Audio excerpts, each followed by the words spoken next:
Loyal people get hurt because loyal people expect loyalty. And when you sow loyalty and you don't reap loyalty, it will scatter you emotionally because you say, I don't deserve this. And you're right. But God is using something you don't deserve to bring you into something that you do deserve. Not as the things that are seen, but the things that are seen are temporal, but the things that are not seen are eternal. But everything that I went through ushered me into everything that I'm about to do right now, and it gave me the grace to pivot because I am loyal to a fault. I would have stayed in that house. I would have stayed trying to convince them. I would have stayed in the desert writing poetry, singing songs, taking care of sheep and shoveling sheep dung because I'm loyal. So God had to send something strong to make me shift. I want to talk to my loyal people in the house. Loyalty has an expiration date. The problem is when you're the nice person, your loyalty lasts far longer to certain people than it should, because their loyalty to you has been expired. But you being a good person, you hang on to friendships and become forgiving far longer than you really should be. Loyalty has an expiration date. I came to talk to you as living creatures who have found restrictions in the place that you once found nurture and found yourself imprisoned by narrow thinking people and narrow thinking circumstances and narrow evolving predicaments. I came to tell you that you cannot feed in one realm and stay in that realm, that if you get enough on the inside of you, you will find a discomfort in staying in the dimension that you once lived in. And I came to prepare your hearts and minds. If you're not prepared to go through some bloody stuff and some stinky stuff and some dirty stuff, you don't want to keep feeding on this kind of word, because if you feed on this kind of word, it will open up your mind and open up your thinking and open up your ideas and open up your concepts until all of a sudden you are uncomfortable in what you were once comfortable in. You're thinking on another level, and it's causing a separation, because what used to be funny isn't funny anymore. What you used to enjoy, you don't enjoy anymore. And what you used to be satisfied with, you're not satisfied with anymore. And all of a sudden, you don't fit in the places you used to fit in. And you don't even understand it. And they think you're acting funny, and they think you're acting strange. And they say things like, you forgot where you came from. I didn't forget it. I just can't stay in it.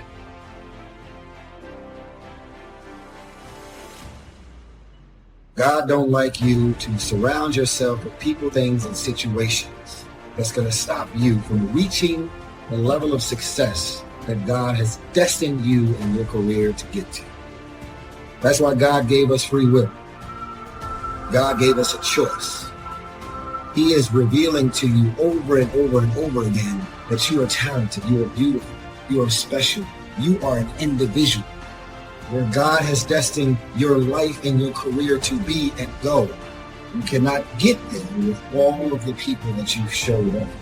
Normally when you find yourself cutting off dead weight, because your boat is at its capacity. If the boat is at 1,500, and because you're loyal, you have your boat now at 4,000 pounds in capacity. You are now on a boat that has blessings and opportunities, but it's overweight. It's past its capacity.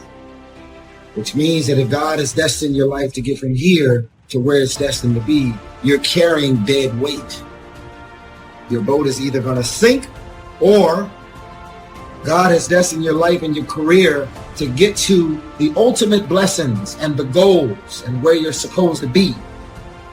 Because you got all this dead weight and you're operating over your capacity, it's going to take you that much longer to get there. I've got to get out of here. I got to get out of here. I got to get out of here. I've got to get out of here. You tell your old twin, you can stay in there if you want to. This might be okay for you, but I got to get out of here. Even if I have to fight my way out, I've got to get out there. If I've got to pull and I've got to get out. I've got too much vision to stay in this rut. I want to talk to you today about connecting with the right people.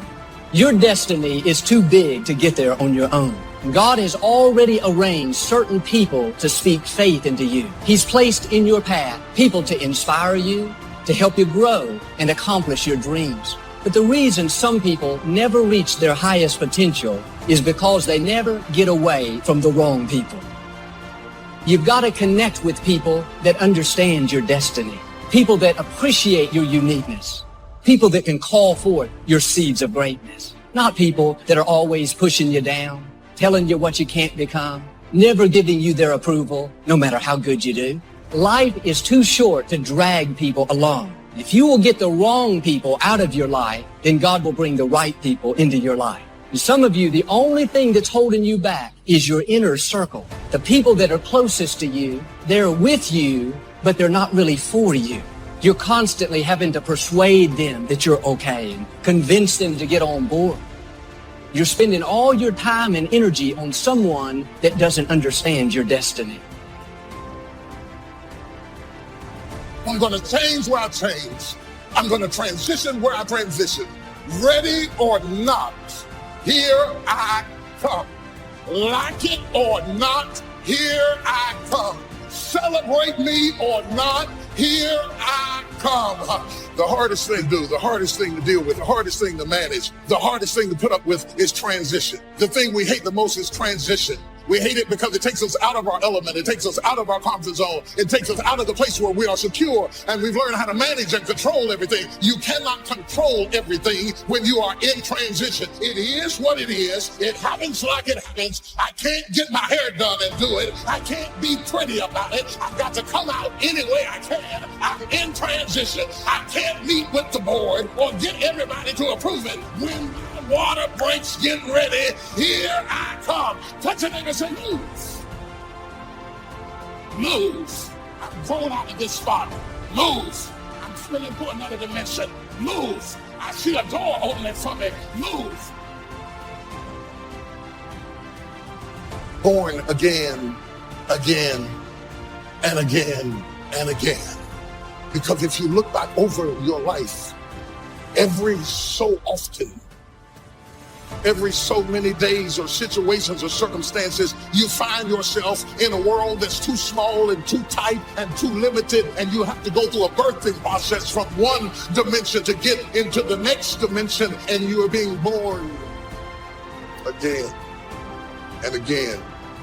You get comfortable, and as soon as you settle all in and say, now I got my life all nice and neat, and I finally got it just the way I want it, and oh, I've arrived, and I've reached my destination, and then you look around, and the world begins to lurch, and all of a sudden you have to recreate yourself and find yourself starting all over again. You were sure yourself over here, but now you're a student again over there. You knew how to do this, but now you're learning again how to do that, and you are born again.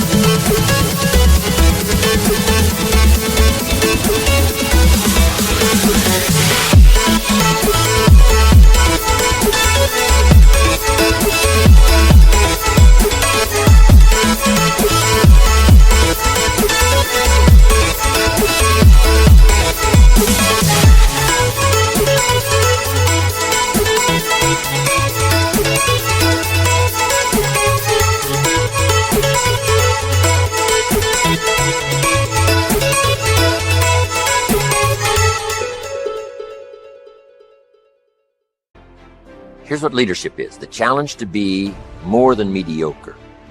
The challenge to step up to a new level, a new dimension. And here's what this new dimension has. Opportunity and responsibility. But who wouldn't want the responsibility along with the opportunity if it builds an extraordinary life? You wouldn't want it any other way. The refinement of leadership. Make this list. Learn to be strong but not rude. Some people mistake rudeness for strength. Rudeness we don't need. Strength we do need. Here's the next one. Learn to be bold but not a bully. We need to boldly seize the day, boldly seize the opportunity, boldly seize the chance. But we don't need bullies. We don't need anybody to push anybody around. There's a whole new level of leadership. A new method of leadership. Here's what it is. Leadership by invitation. Not leadership by threat. Not leadership by intimidation. That now shows the weakness of the leader. That now shows ego at work instead of skills. But it's leadership by invitation. Invite somebody to a better way of doing things.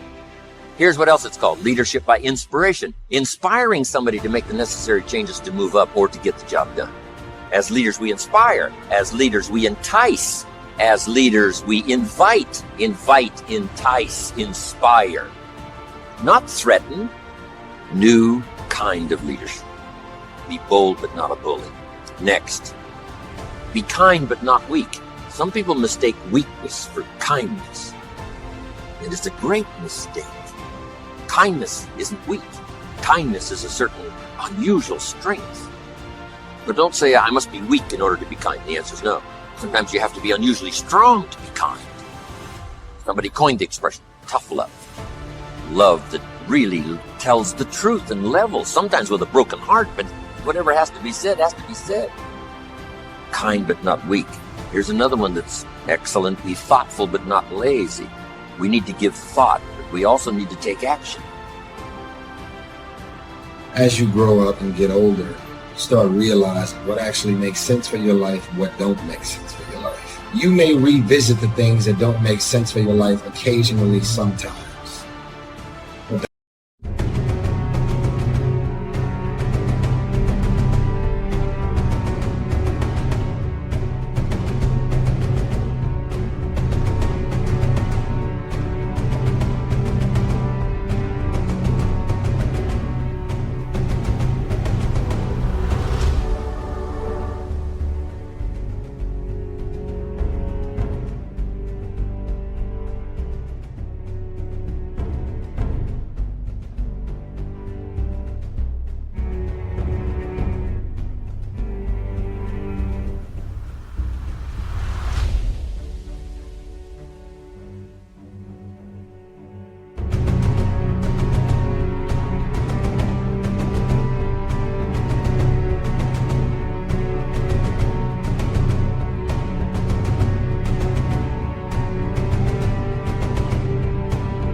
That's when you decide that you want to have that. But for the most part, because I grew up with my brothers and sisters, doesn't mean that we're actually going to walk in the same path. Because I have my friends that I grew up with doesn't mean that we're going to move and walk and have our lives, family, mind state, career choice, the way we think, the way we move, moving in the same direction. Some of y'all are loyal. Have this power struggle with this concept called loyalty. You're so loyal. You're watching your career and your life and your surroundings crash and burn because you're being loyal to those friends. They're insecure and threatened by you, and anything that you do and any move that you make, they ask you questions like, yo, what you got going on? And they seem to be curious.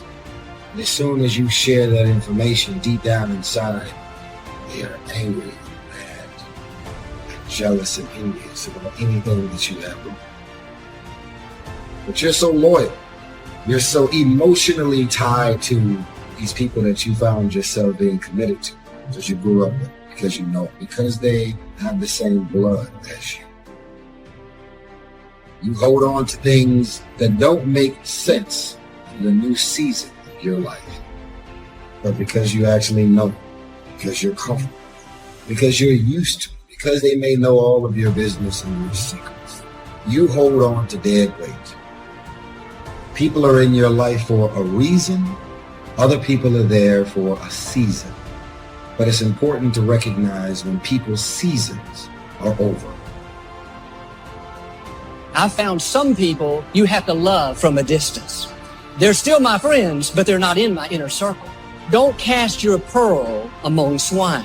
You could say your pearl is your gift, your personality. It's who you are. When you get around true friends, people that really believe in you, they won't be jealous of your gifts. They won't try to talk you out of your dreams. It'll be just the opposite. They'll help you develop your pearl, polish your pearl, enhance your pearl, grow your pearl. In other words, they'll give you ideas. They'll help push you further along. You shouldn't stay around people that don't value your gifts and appreciate what you have to offer. That's casting your pearl among swine.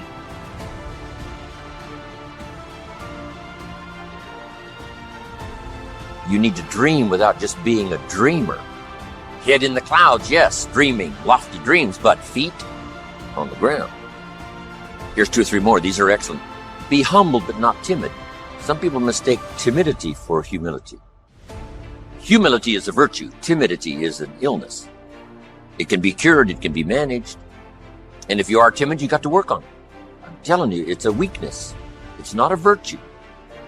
But you must turn your timidity into strength and keep working on it and keep working on it until finally you have driven it into such a small corner it'll mistake your life in. But humility is a virtue. Expands your ability to understand the vastness of it all and how small we are in relation to everything. Humility that causes you to get on your knees and talk to a child without any fear how you look. Humility. To understand, yes, humans are unique, but in the vast space of it all, we're all pretty small. Yes, we know, but what we don't know is so much greater than what we do. Here's a couple of more. Be proud without being arrogant. There's something to be said for team pride and community pride, company pride, personal pride. But don't cross the line to where your being proud now becomes arrogance. Pride we need. Arrogance we don't. Arrogance is usually the childish attempt to make up for lack of self-worth.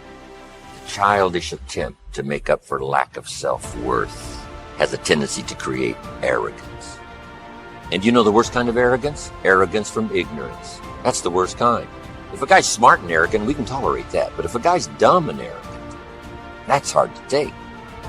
So now, all leaders must learn the basic laws so they can use them as illustrations as well as use them for productivity. Here's the first of the basic laws. Whatever you sow, you reap. Now here's another way to put it on the positive side. In order to reap, you must sow.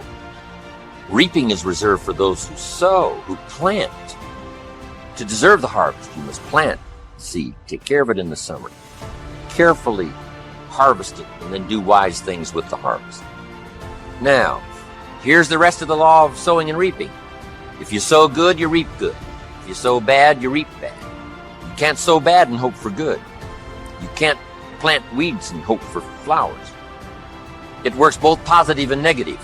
Now, here's something else about the law of sowing and reaping. You don't reap what you sow. You reap much more than what